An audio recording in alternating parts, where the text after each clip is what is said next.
What's up, team? How's it going? How's it going? My name is Eddie Gray, and I am uber excited to be here. Welcome to In the Mix with Eddie Gray. I'm just so stoked to be here. I can't even tell you. You're currently in home base. I'm building a music studio here. This is kind of the first phase of it. I just set up the crib. Everything is looking good. Everything's working out. Next week, I have the pleasure of having John Hunter Acoustics, which is a phenomenal company out here in LA, and they're going to treat this entire room. So I'm going to have panels all over the place, and we are going to be in effect in action. So stay tuned for that. That being the case, I'm still committed to the people out there. I'm still committed to creatives all over the world, and just because I'm moving doesn't mean that I stop the mission. It doesn't mean that we stop fighting. It doesn't mean that we stop making the music we need to make. It doesn't mean that we stop submitting music. It doesn't mean that our business, our career doesn't move forward. We just find another way to do it, right? So I want to tell you a quick story, but before we do, today we're going to be talking about the 10 things I wish I knew when I first started using Logic Pro.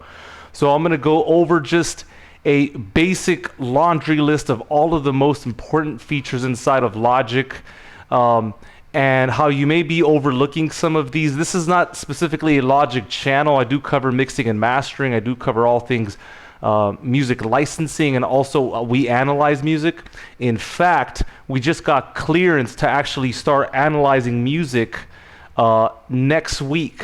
So we were having some issues with getting clearances and things of that nature, and now we will be up and running. So if you really want to learn how to break down music, I find this to be one of the most compelling parts of our industry, is learning how to actually write the transitions, the chord sequences, how to make it all work and how to put it all together. This is something that we're offering free of charge. If you think any of your friends would be interested, go ahead and just push them the link, and we will go from there.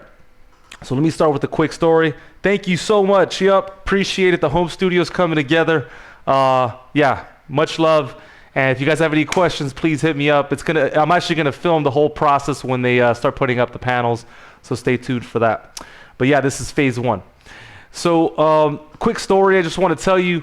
I had a call today. A cousin of mine called me. Okay, this is a guy who essentially he's on the path, just like many of us. We're trying to find how we're going to live our lives, how we're going to express ourselves in a unique way. And he asked me a very interesting question that I wanted to share with you. He said something to the effect of, how do you stay motivated? Like, how do you get up in the morning? There are certain mornings where I simply do not feel like getting anything done. There's certain mornings where I just don't have the motivation or the drive to carry on. And this is what I told him. I said, look, your parents made sacrifices in order for you to be here, okay? And do not let that go in vain. If you have a brother, a sister, a cousin, they made sacrifices for you to be here as well. Maybe they are fighting the good fight. Maybe your brother is still in college. Maybe he's still on the rise, on the come up. I cannot stop fighting because my community keeps fighting. And so when he asked me, how do you keep fighting? I said, I do not have a choice. I've made the mistake before of believing that somehow maybe I'm done, or maybe that's it for me. There's nothing left in the tank, or maybe this is it. Maybe this is just life as we know it. But there's always more for you to do, and there's another route. And so my response to him was, I've got no other choice. My life will be created because my will is intact, right? I make the right decisions. I put my energy and my focus into the things that I want, even though there may be a part of me that wants to do other things and that may be distracted and just wants to, lag and just hang out and just, kick back. You still have to get back in the fight, and you still have to find a way to do it again and again and again. So to those of you who are tired, to those of you who do not want to fight and get up and push onward, remember the people in your life. If you have enough reasons, trust me, you'll find a way to do it. I guarantee you. I guarantee you. All right, you need to connect the dots and remember, why am I doing music? What's the point here? Why did I get started? Oh, right. When I was a kid, I got my first laptop. My uncle, my auntie, my grandpa bought me a guitar. My cousin gave me a copy of Ableton. And then I knew that my destiny had been written. For those of you that feel like perhaps you're not living your destiny, or perhaps your identity has been lost, it's not too late. You just have to get back on the path. You have to realign and find yourself again, okay? It's not that complicated. We usually just make it complicated. How? We've got distractions, bad influences, we're not eating the right foods, we're having the wrong kinds of conversations, garbage in, garbage out. It's a lot of this kind of thing. So my advice to my cousin when he talked to me was, get back on the path, remember why you got started, get clear, be definitive about what you want to get in your life, the goals, the desires, and then they will start to come to fruition. So all that being said, I'm going to get into it here. We're going to talk about the 10 things that I wish I knew when I first started learning Logic Pro. If you have any questions, feel free to hit me up on the chat. Pretty soon we're gonna be making a lot of changes on the channel, and we'll be able to have conversations together. So these are things that we're working on, all in due time. All right. So I'm gonna jump into Logic here. Let's go ahead and get into it. All right. So I've gone ahead and I've created a pretty simple list of the 10 things that I wish I knew when I first started learning Logic. Now, a little bit of a background. When I first started learning Logic, I had a cracked copy. I didn't know what I was doing. I had another job. I was just trying to figure out how to express myself, how to be a creative in this new enterprise. Okay, and I was just touching, all the bells and whistles. I really didn't know the purpose, and so I'll just start off this entire segment by saying, learn your DAW. Do me a massive favor. I don't care if you're on Reaper, I don't care if you're on Ableton, whatever the case may be, it is critical, 1000%, that you spend time. What's up, VJ? It's so critical that you spend time learning the DAW, because if you have functions that you could be using, if you have strategies that you could be implementing, but you're not implementing them, then you're just letting it go to waste. So that's number one. Go ahead and just learn the DAW. So here are a couple things that I really wish I had known. So for example, there's a feature in Logic called Snap to Grid, and this comes kind of natural to some other DAWs, but for Logic we kind of have to set it into motion. So for example, if I wanted to change and move this specific audio region right here, if I just wanted to move it over, well, there's two ways that you can move a region inside of Logic. Number one, you can drag it with your mouse. This is called the Snap to Grid function, where you're determining the musical time value. Are you going to move it per bar? Are you going to move it per beat? Are you going to move it per division or ticks? And then you've got some other examples that are helpful, but honestly, you could do most of the work just with these four. And so if I'm under the Snap to Bar section, I'm going to go ahead and just drag this over and perfectly line it up to the musical grid. Okay? And so on top of that, let's say we had some MIDI event regions. So let's say we played in a part. I'm just going to play anything here. So I'll just draw in here. The same rule applies here. If I wanted to move over these specific MIDI event regions, again, we can do it with Snap to Grid, which is right here, or we can also use another function called the nudge. And so the values are the same: bars, beats, divisions, ticks. Here we have an additional 10 ticks, but what's more important is the very fact that instead of using the mouse or your trackpad, you now get to use your keyboard. So let's say I have this set under division. So now I'm going to go ahead and hit Option, right arrow key, left arrow key, right? And so that's another great game-changing approach to really understanding Logic. Any DAW for that matter, but really Logic. And so Snap to Grid and nudge value would be my very first one. There's so many applications, not just with MIDI, but also with audio. Let's say I grab something from in here. Here we'll just, okay. And so let's say we wanted to move these values. This may make no musical sense, but let's just say this was a vocal or something, right?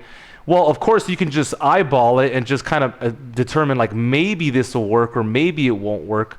But again, if you set this to the appropriate value, now you're getting approximate estimations. There is no more guessing. You are definitely on the grid all the time. So again, I cannot overstate the value of this.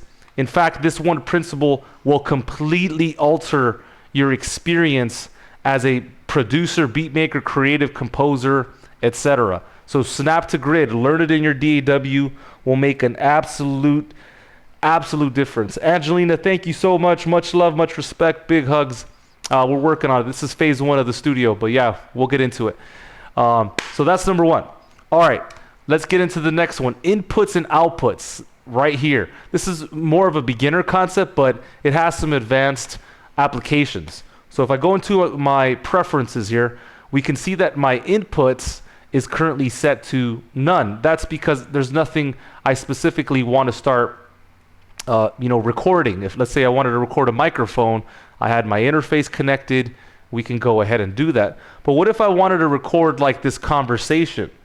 You know, there is a way to do that. Or what if I wanted to record some sound effects or some sound bites for sound design?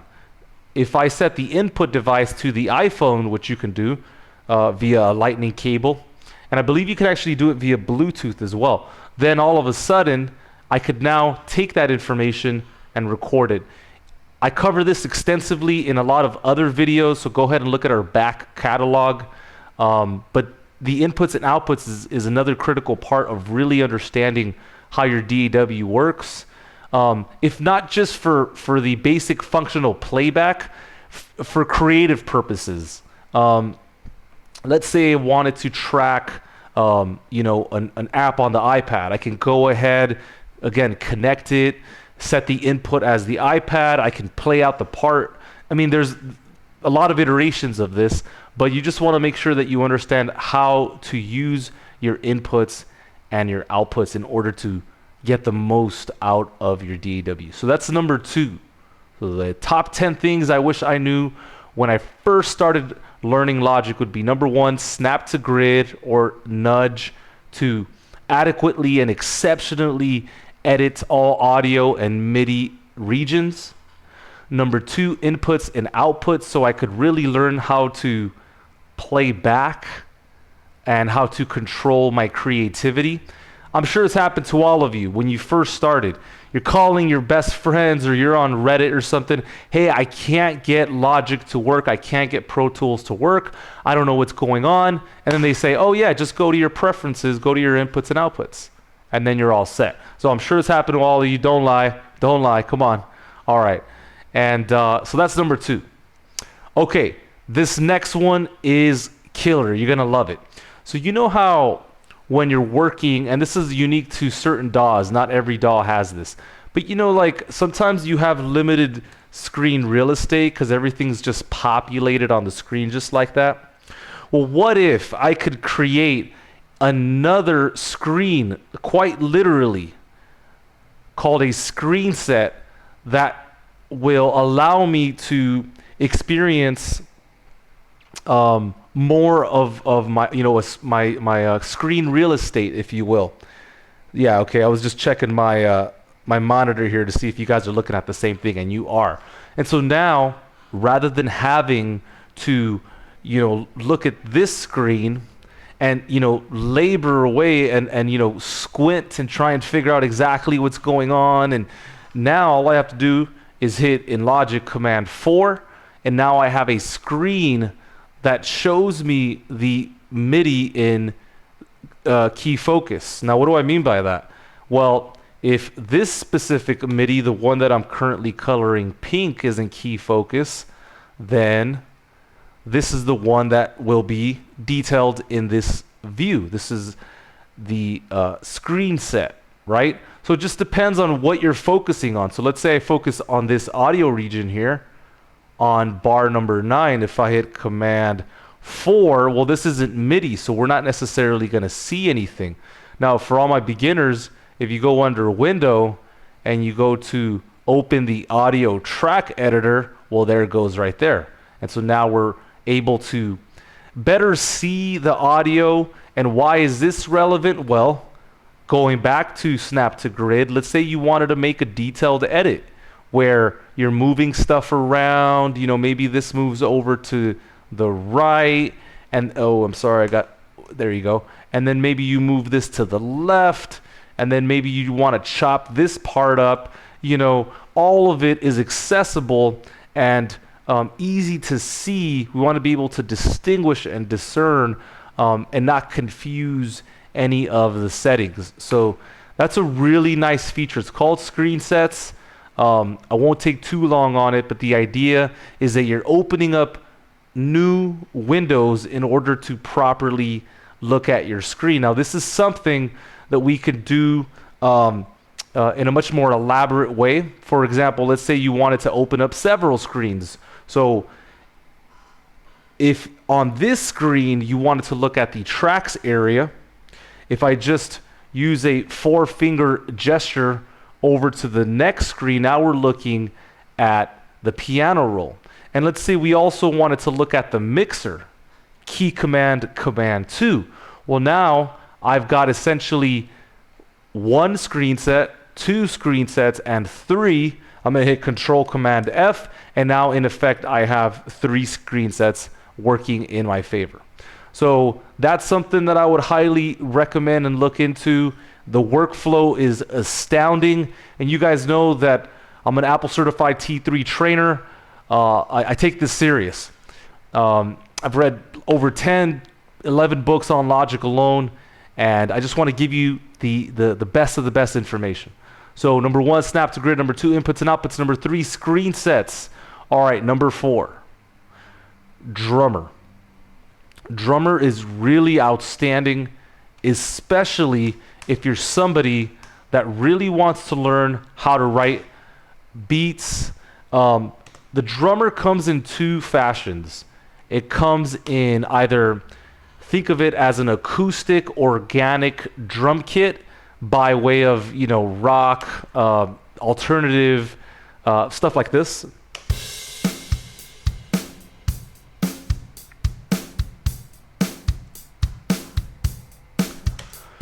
So we're talking about an organic drum set, right? An actual snare, kick drum, or ride cymbal, where with the other side of drummer, we have kind of this more hip hop and you don't stop kind of thing. Take a listen.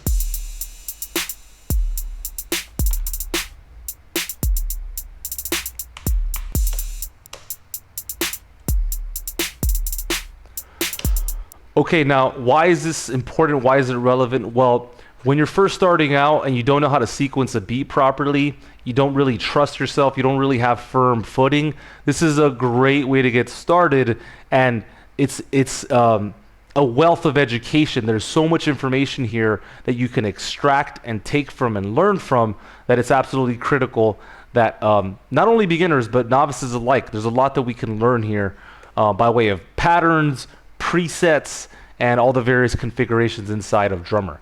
So the system kind of works the same. For example, if we go into the details tab inside of the acoustic drum set, you can see this basic layout here where the main parameters are the feel, which I cover extensively in the last series that we did, create drums or MIDI drums that sound like Taylor Hawkins. Those should be out soon and published soon. And then, of course, we have the ghost note feature, which every realistic, authentic drummer performs from time to time. And then the hi-hat, is it played in a closed position or an open position? And if you really want to create authentic drums, you're definitely going to have to utilize that. So inside of the hip hop or EDM world of the drummer, the details tab looks a little bit different. Let me bring you in. Let me zoom here to show you a little bit closer. Okay, so for example, you can see that the complexity range, looking at my monitor, you guys are seeing what I'm seeing. I love it. You can see that the complexity range kind of changes things a bit here, looks a little bit different. We also have an auto halftime button. There's a way to create more fills or less fills, and you can lock these features if need be. And then when we look at the complexity range, it doesn't look the same as it once did before, right? We have to go ahead and maneuver it one way or another. So this alone is just a really, really nice feature when it comes to writing drums. So let's listen to the complexity range of the snare, for example. Let me go ahead and expand this all the way out. So you can see some snares were added. What about when I drag over to the right? You can see that more are added simply because we're now in the complex and busy part. If I move this entire thing over to the left, you can see that we've now taken away some snares. So let's go ahead and add a bunch of snares. Let's add a bunch of hi-hats, and let's see what this sounds like.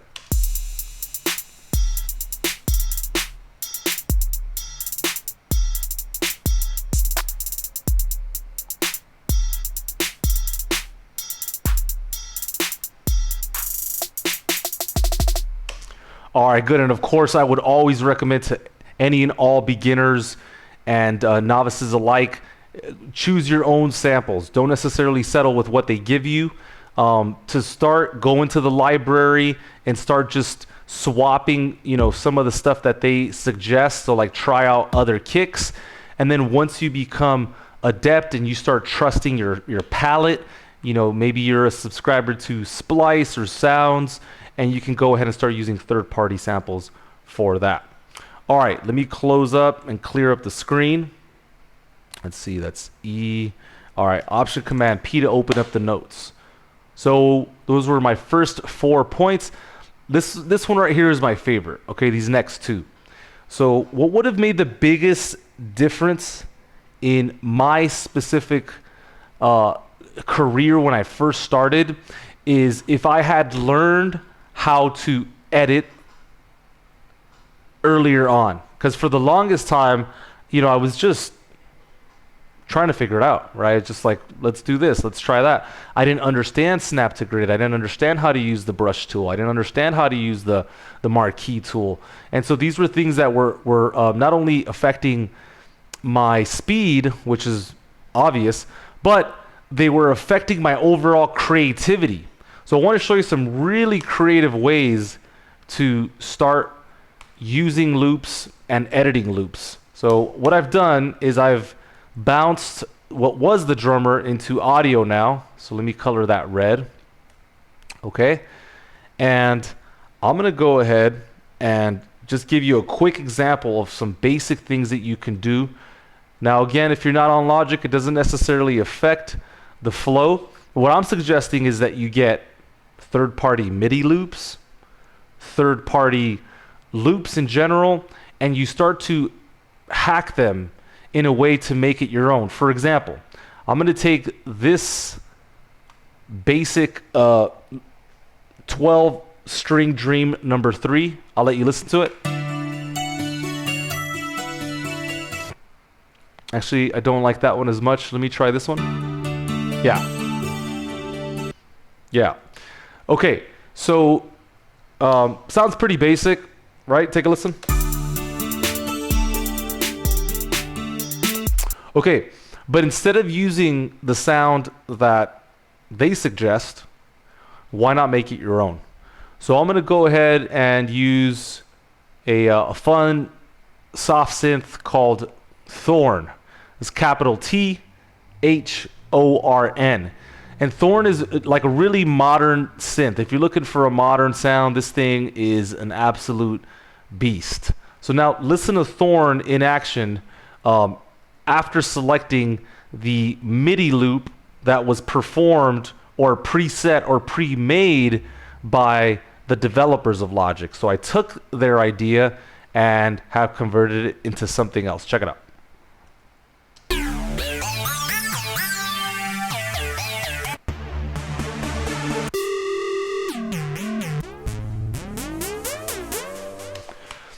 So let's find a sound that really works. One sec.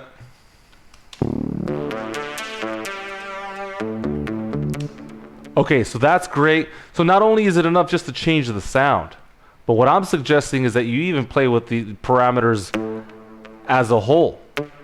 So let's listen to this.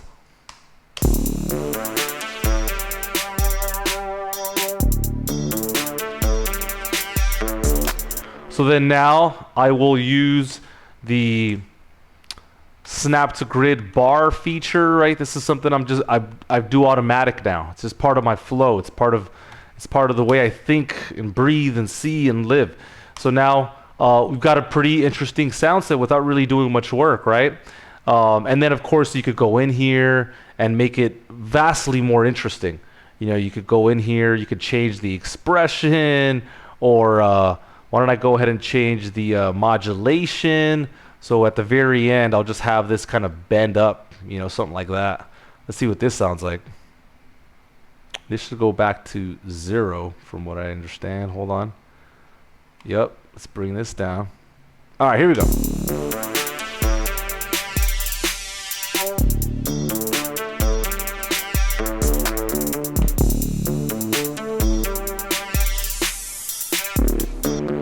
Okay, you get the idea. And something that I should make, clear is that, this is not rehearsed, okay? I come here with with like honesty and transparency. I want it to be challenging. I want you to see the ins and outs. I want it to be ugly, if you will. You know, things aren't perfectly organized and it doesn't sound polished, because that's the way it really is. And I think a lot of channels are kind of pushing a false agenda that this is an easy thing to do.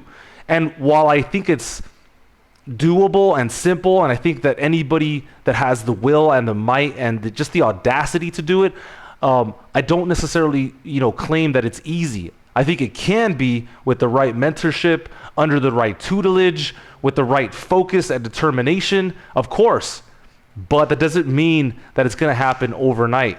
So just want to be clear about that. I'm not here just showing you the easy stuff and, have everything kind of rehearsed out and make this like a super polished, clean video. Because in real life, you're going to get hit and it's going to hurt. And you're going to have to kind of figure out how to troubleshoot and get out of it, okay? All right, let's get back in. Cool. Hopefully you guys are doing well. I'm feeling good today, man. Feeling real good. Happy, optimistic, just stoked about the community and where everything is going. You can feel the direction. It's palpable that we're all moving forward. Taking in a deep breath and just feeling absolute gratitude for the moment.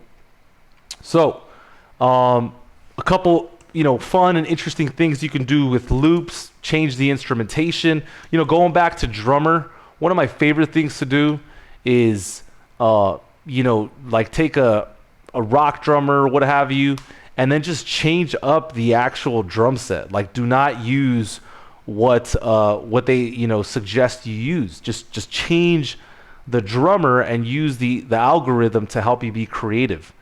So another thing you can do, let's see if this loads up properly. Okay, cool. So like again, you go to libraries and you choose something that's third party. Like, why don't I try DrumLab? So let me go ahead and load this up. And so then now we're using DrumLab while we're taking advantage of the drummer technology. Check it out.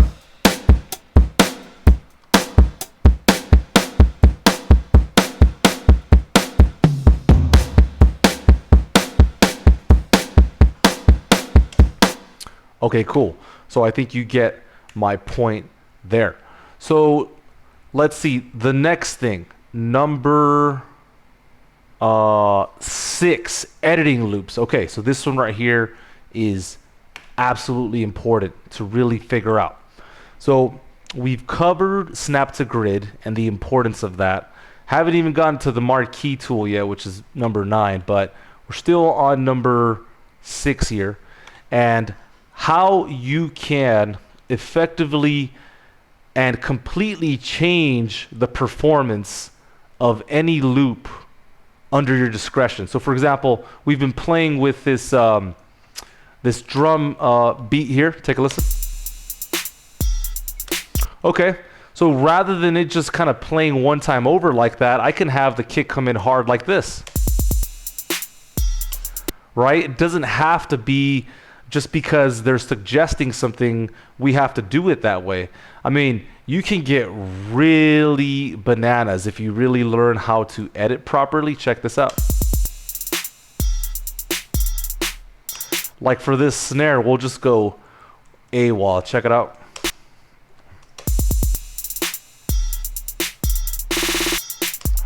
And then maybe like the second set of 4, we'll go ahead and transpose down a 5th. Let's see what that sounds like. And you get the point.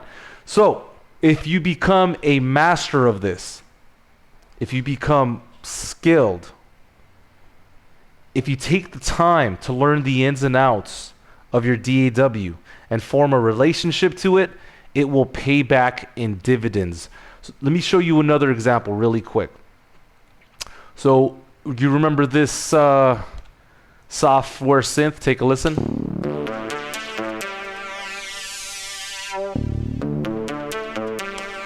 Well, let's say that's how it came in out of the box. In fact, here, I'll do this over. Let's go ahead and hit O. Let me bring in this MIDI loop. There is a difference between a MIDI loop and an audio loop. Okay, so here's what it sounds like out of the box. All right, well, what if you're like, yeah, that sounds okay, but the performance is kind of cheesy, right? I'm not really liking the overall performance. Fantastic. We'll grab it, we'll drag it into the track header, and we'll create an optimized quick sampler. The difference between an original or an optimized quick sampler is that there's more tuning that's involved. The optimized quick sampler also takes time into consideration. It kind of does a little bit more work. So then now go into slice mode, and you can literally slice every single note here. So remember, we started off like this, and now through the beauty of technology, we can use the quick sampler, and we could just play this in by hitting Command K. I currently don't have my MIDI controller connected, so here, let's listen to this. Let me get this to the proper register. One sec. C1. Okay, so to avoid any what's the word I'm looking for? Any playback interference, you know, where like if I'm playing F, we're not hearing anything when I play F1. In other words, the note is choking, then we just hit that gate and that should cover that. So let's try and find an interesting pattern here. Let's see.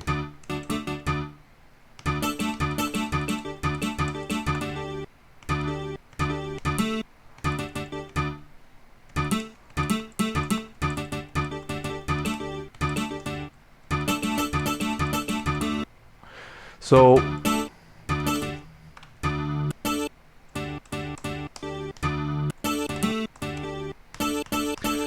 and for whatever reason, if you're not finding an idea, okay, maybe you can play with the beat division, and you can change the sensitivity level here. So let's see what this sounds like.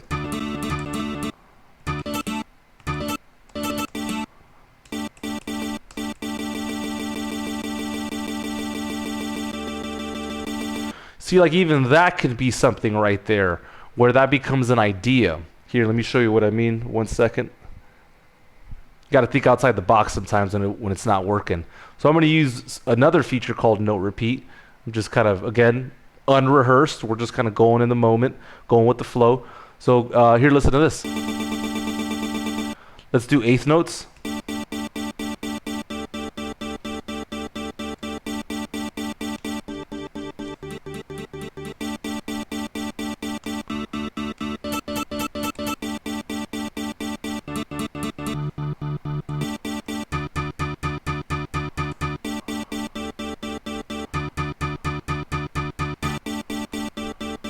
All right, cool. Let's add a little bit of reverb to that and see if we can make that special somehow. If we can make it, you know, speak and come out of the speakers a little bit.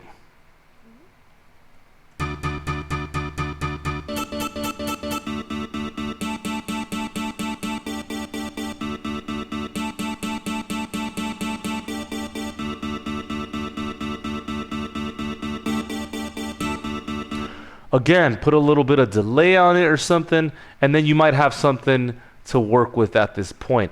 Obviously not a finished idea or anything like that by any means. The point is that you have tools at your disposal and strategies that you can use effectively when needed. Check it out.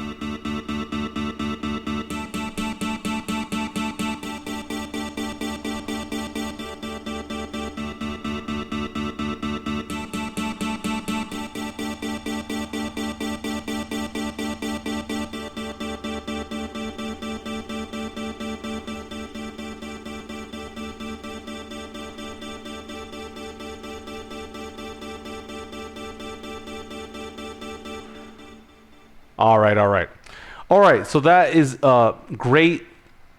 Use technology to help you more than ever, guys. I really believe that the way in is through hacking the system. I really do. I don't think it's about talent anymore. I don't think it's about, I mean, to some degree, it's always about connections. But what I'm trying to say is I don't think it's about who you know all the time now. I think it's more about how useful you are, how valuable you are if you're helping other people, companies, publishers, lessen the load. If you're not a problem solver, then you're probably just causing problems, okay? You got to become a problem solver, and you got to help lighten the load, because everybody is carrying their fair share.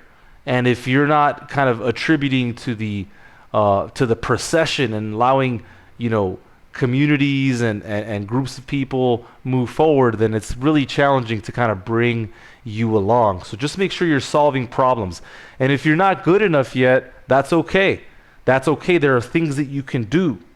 There are things that you can do. I mean, when I first started, I didn't know anything about production. I just I had a dream. I wanted to do this, right? It meant something to me. I had to do it. And I burned all the ships. I just kind of decided that this was something that I was going to do. And I didn't care how long it was going to take. And so whatever it takes, all right? Learn every technique, read every book, but of course, always stay in action. That's the most important thing. All right, so let's go from the top here. Number one, your snap to grid. Make sure you know how to edit, how to use all the various tools inside your DAW. In other words, learn the DAW. I think that's pretty obvious. Number two, my inputs and outputs, not only for playback's sake, but for creativity's sake. Please do not be the person that calls up your one or two friends that you know who also do music production and ask, hey, what's going on with my playback? I don't hear anything. Oh, it's your outputs. And then, of course, you feel like shooting yourself in the foot. All right, number three, screen sets. We talked about how a screen set can completely change your user experience. Now, again, depending on your DAW, that is unique to your own customization.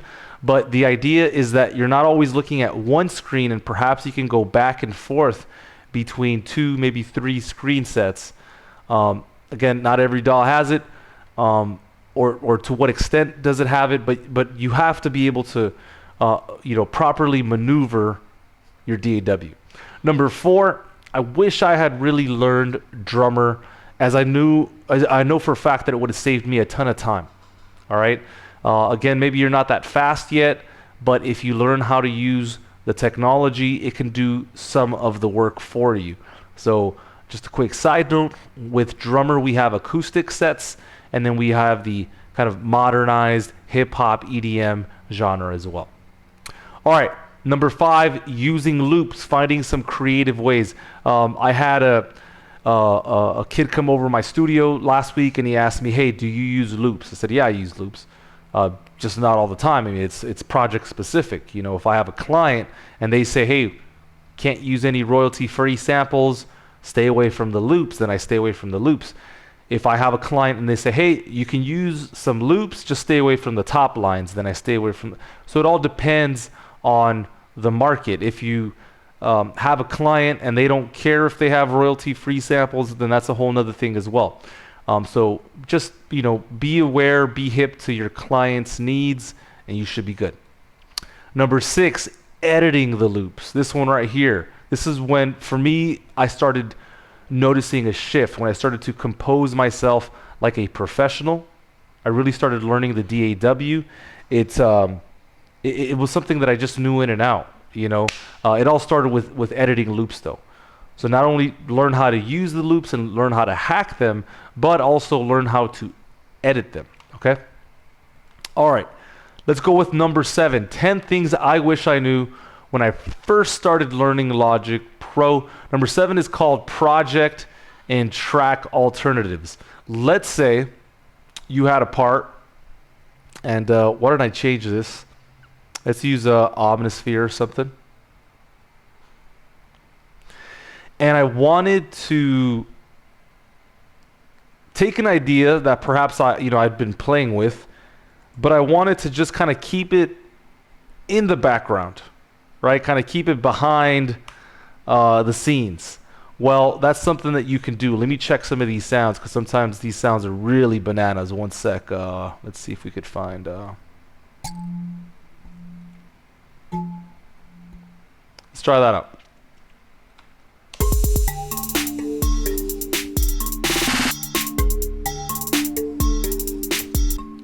There you go. So now let's say you're like, yeah, okay, idea's okay, but I want to try something else. Okay, now you can create a new track alternative, and this idea can simultaneously still exist inside of the project. You can still have it there. Now it's not going to play back, obviously, because it's not on the track view, except it's just kind of waiting for you to use it. There's, like, for example, let's say you actually did want to use it. You can go ahead and Command C, go to the new track, and you can hit Command V. That's one way of doing it. Or let's say you wanted to duplicate the performance and change it. Maybe you want to try a new mode or something. I don't know. You want to go to duplicate, key command, control option, command D. That sets it up as a new track alternative. And then we can go to town playing with a variation. So why don't I raise this up an octave, and then we'll change this, to the key of D. Let's do D Lydian. Let's see what that sounds like. Here we go.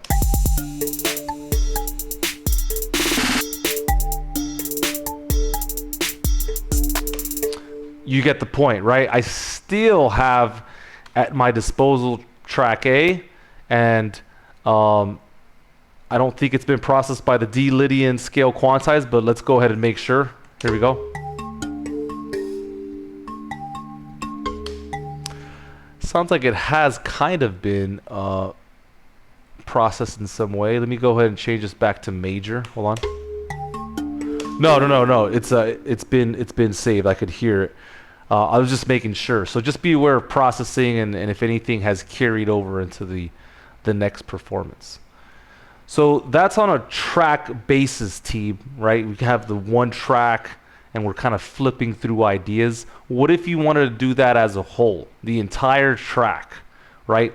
The entire song, right? So in that case, we would go into File, Project, Alternative, and you would create, version 2. Now, for those of you that don't have a feature where you can nest a session within a session, you basically would go into File, Save As, and you would create yourself another session. Make sure to save all of the various assets inside of that session. And another thing you could do, let's say you were going to share something on Zoom or share something with, I don't know, a coworker or something. You go to Save a Copy As, and that would be the version that you experiment with or bounce everything to audio or what have you, and then you would keep the original. So just be aware of the hierarchy so you don't mess anything up, all right? Cool. So that is take folder, and then let's go into pack folder. So similar, wait, I'm sorry, that was number 7. Project track alternatives. Okay, number 8, a take folder or a pack folder. All right, the difference between a take folder and pack folder is pretty substantial. So let's check those out. For a take folder, what's going to happen is I'm going to tell Logic every time I record over this specific region or MIDI regions, I want you to record various takes. So rather than replacing the MIDI events, I want you to literally record another take and kind of keep them in the same family. You're not merging it. In other words, it's not becoming one take. It's just one take on top of another in separate folders, if you will.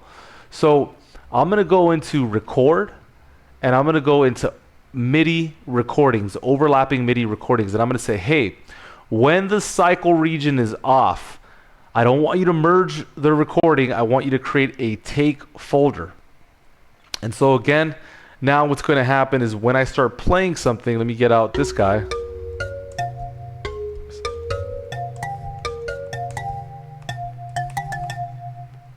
All right, here we go. Record.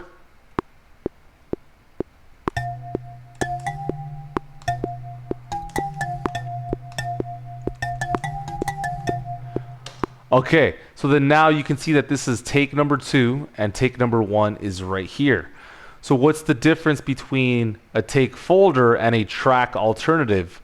Well, they serve different functions, right? I mean, let's say you're trying out a lead and maybe you can't pick between this one and that one. Well, you can use this take folder concept and you can kind of listen to them side by side.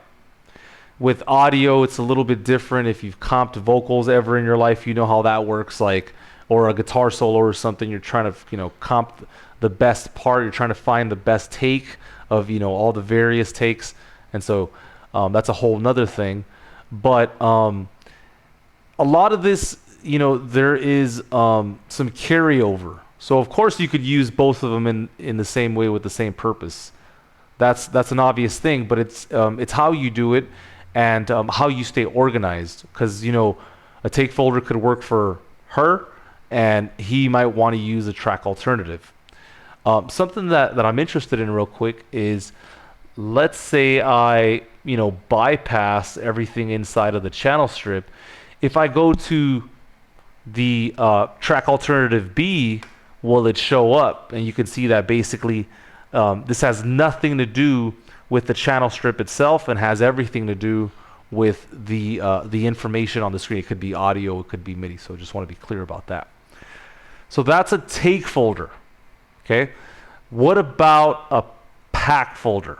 What is that, and why would we want to use that? Well, let's say you got a really jammed up screen. What's going on with you? How you doing? Yep, appreciate the love. Yep, Sony plays drums. So let's say you hold on, what was that? Okay, cool. So yeah, we're going into a take folder. So let's say you have a real busy screen, right? It's like, I don't know, maybe you've got one of these.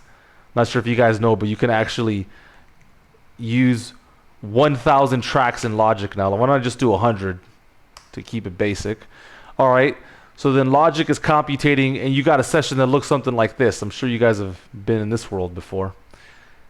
What if you wanted a separate screen? Not a screen set, just another way to look at your information to be able to edit it properly. Well, this is why you would use a pack folder, number 8. Check this out. I'm going to click on this specific MIDI event region, okay? And I'm going to tell it, I'm going to control click on it, and I'm going to tell it to folder, pack a folder. Key command control, option command P. I believe this is something that I set up manually, so I don't think it's that by default. I just want to be clear about that. So I'm going to pack it. All right, you can see that it basically has kind of folded itself into a track. In order to access this, I'm going to double click, and then now we're looking at the information away from the 100 tracks that I had previously set up. So then now my eyes are not bombarded, my mind is calm, right? My nerves are calm. I don't have to be overwhelmed by everything on the screen. Let me go ahead and just pretend like I'm doing something here, right? Editing my MIDI wherever it needs to go. Perhaps I make a small change here or something. Maybe I add a harmony, and then when I want to go back, I can double click the background of the workspace right here, or you can go back to this little icon right here. Let me go ahead and just wait. Make sure you guys are looking at what I'm looking at. Yeah, there we go. So that little guy right there, we're going to click on that. It's called leave folder. So once I click on that, now we're back to the original tracks area. So obviously you can see the application there and why you would want to learn that, and why when you're a beginner, that's just something you're not thinking about, because you're just trying to get your feet underneath you, right? You're just trying to get a sense of like, how can I do this? How can I just make a song? How can I mix it? How do I master something? There's so many questions. It's so multifaceted. There's so many different parts to learning any DAW, any style of music, and any part of the music industry in general. So take the time to really master the DAW, mixing and mastering, and of course, music licensing. And get your mind right? Get yourself right, so when it's time to perform, that you can execute. All right, so let's go back in here. So that covers 8 of the 10 things that I wish I knew when I first started learning Logic Pro. Look, honestly, I probably could have done everything I've done, composing, television shows, documentaries, winning a remix contest, winning an award. I could have done this, much earlier, possibly, had I learned some of this stuff earlier on. So please take the time to learn, conduct yourself like a professional, start being in action, whether you're submitting your music for proposals or collaborating with other people. I think a lot of it has to do with just being active, right? And starting something and then ending something and completing something. So that's number 8. The last 2 are absolute game changers. So let's go ahead and start talking about those. The marquee tool, and if you have any questions for me, hit me up. I'd be glad to answer. Again, we're looking to do so much stuff on this channel, I can't even tell you guys.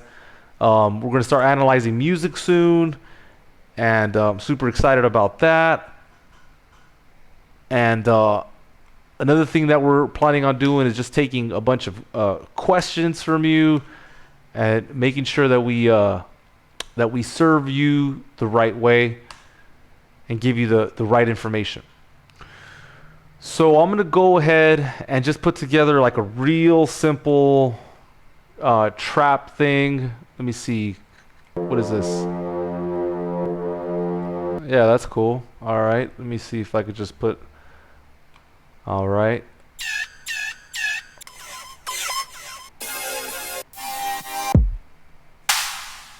Hold on.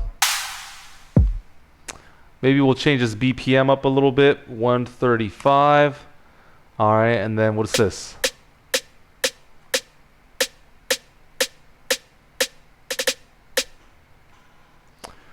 All right, let me hear what this sounds like. One sec.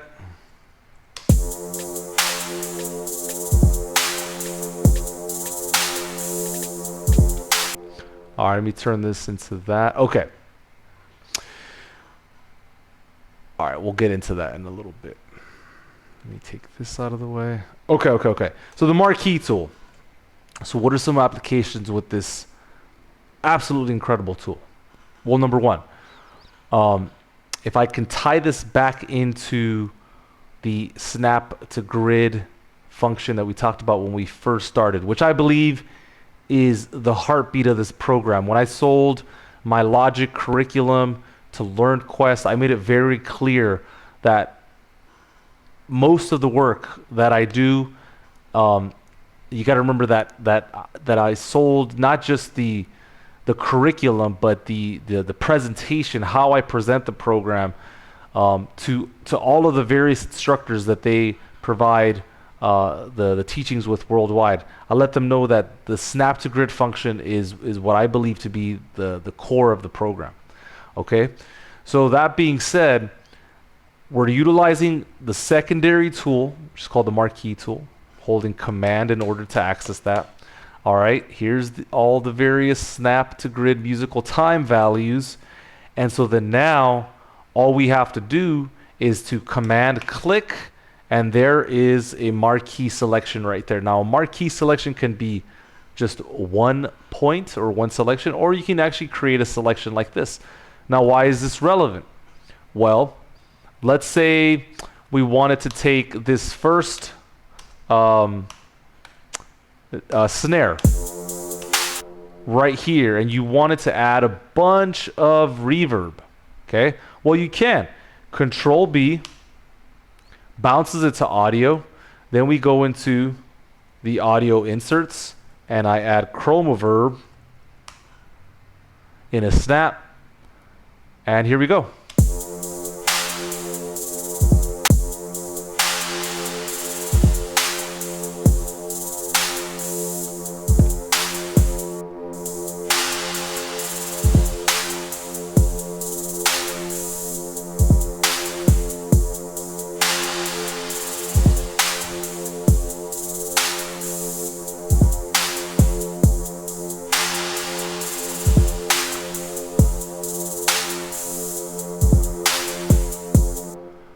Okay, so that makes sense, right?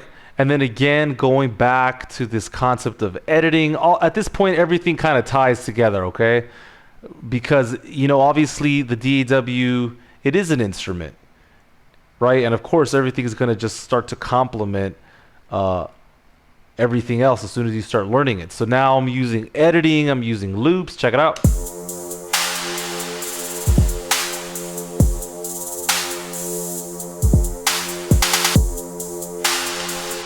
Right, again, we can take these, we can change the pitch. What if maybe you wanted some space, like let's pretend that these hi-hats had a space right here. Oh, hold on, I gotta change one setting. Is it here? Nope, hold on, it's right here. Cool.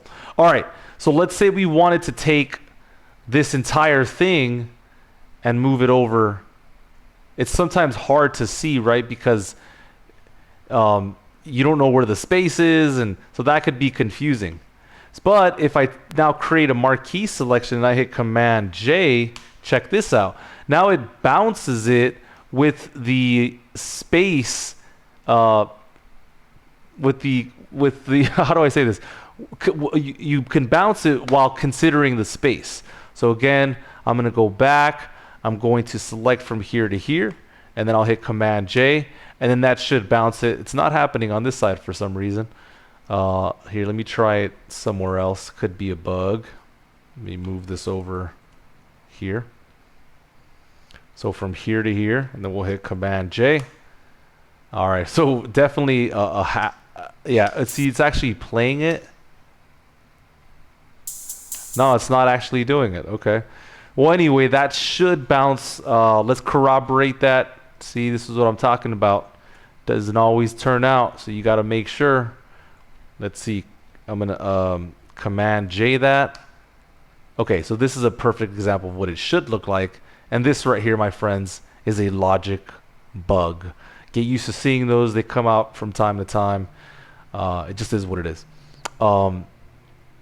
And by the way, if this like was really being a pest, what I would do is I would just not Command J it, because Command J is not working, as you can see. I would create the marquee selection, Control B it, and bounce it to audio, and that should,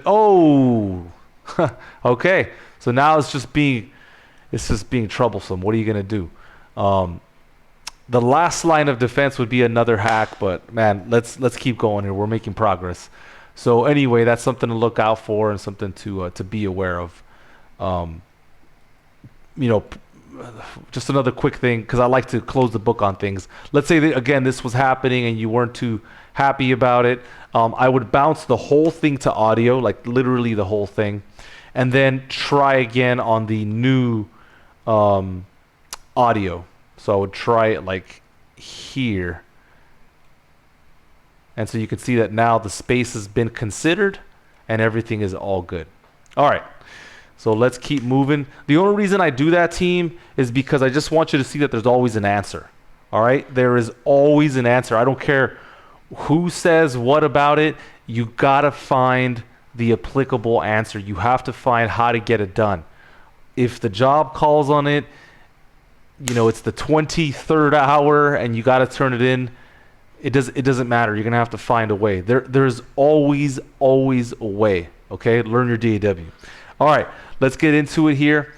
We have one more to go, and that is mastering chains. So if I could go back, rather than fighting it and spending so long thinking that I couldn't produce, or I had to wait, I had to, get the appropriate approval by somebody or what have you, I personally would have loved to know about these mastering chains. Now, for some of you, you probably already know how to access them, but I just want to make sure you understand how and when and why and how. So you can see on my stereo output, again, if I create another screen set, Command 2, on the stereo out, which is right here, I currently don't have any processing happening, in which case I'm going to hit settings. I'm going to go to user channel strip setting, and these are mastering chains that I've created. But what about Logic's stock settings? You can see that there's a bunch of great mastering settings here. So why don't we go ahead and try out, should we try out something experimental? Here, let's try Rock Show. Let's see what happens with that.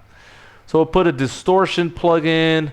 Looks like it set it up with a little bit of EQ, a multi-presser. Well, this doesn't seem very experimental after all. But again, let's go ahead and listen to it. Here we go.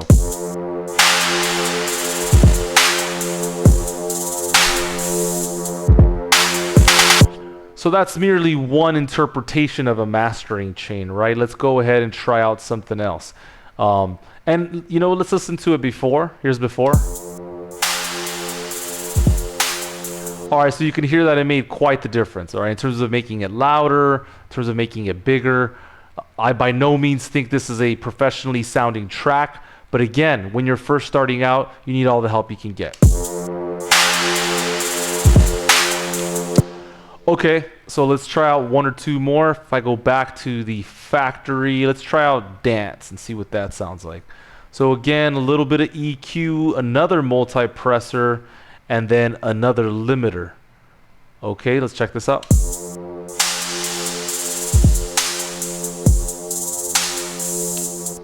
Again, before,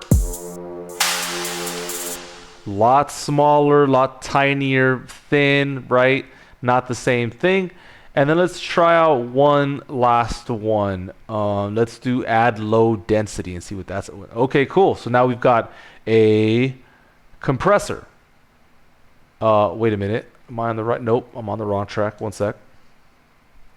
I've got this set up as key command. So we got a compressor, a sub oscillator, just adding a bunch of low end to the master channel, an exciter, essentially compressing and adding harmonics to the top. We have a linear EQ, basically doing a little house cleaning at 24 hertz and then just adding a little bit of high-end sheen. And then a multi-band compressor. I'm sure adding a little bit of movement. I would need to look at the settings. And then the add limiter, which is essentially a compressor at 20:1, just, you know, providing an output ceiling and then just making the song louder as a whole. So let's take a listen.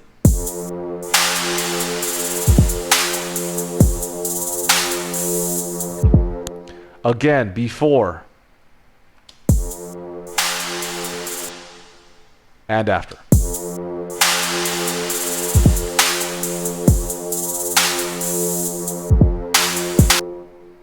Okay, roger that. So to sum it up, these are the 10 things that I wish I knew when I was first starting to learn Logic Pro. My life and career as a creative individual changed as soon as I started acting differently, as soon as I started conducting myself like a professional. In other words, when companies would say, hey, Eddie, this is our submission protocol, we would like a full version, Wave 4824, send us a percussion version, send us a no drums version, and a narrative or underscore.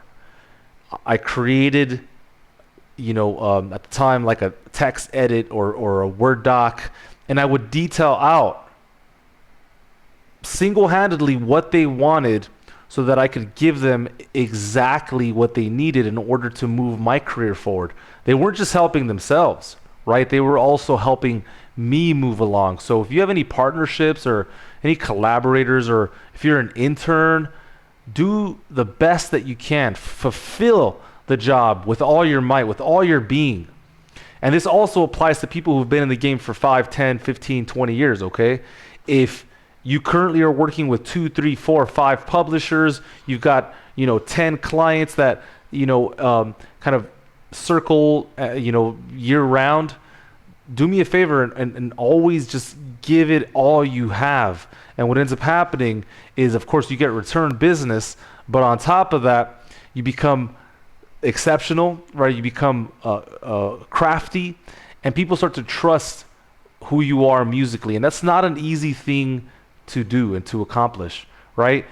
It's very few of us that get to do this full time.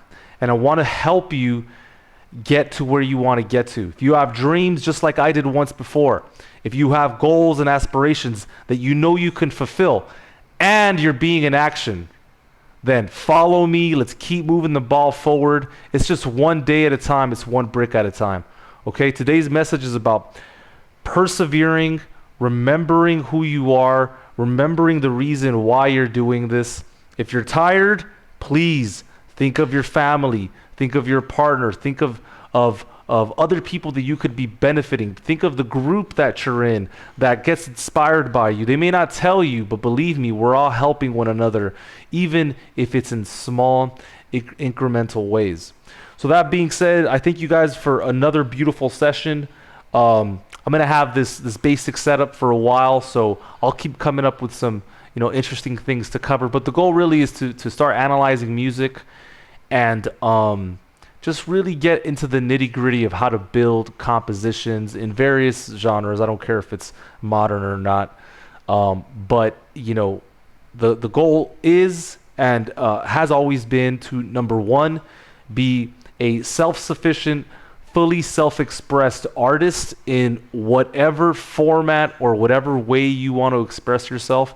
And then, of course, number two is to monetize your music, because when you start to monetize your music, it is pure evidence that you are in fact making it, not because of the money, all right, not because of all the superficial stuff that doesn't matter, but because you're worth it and your life is worth it.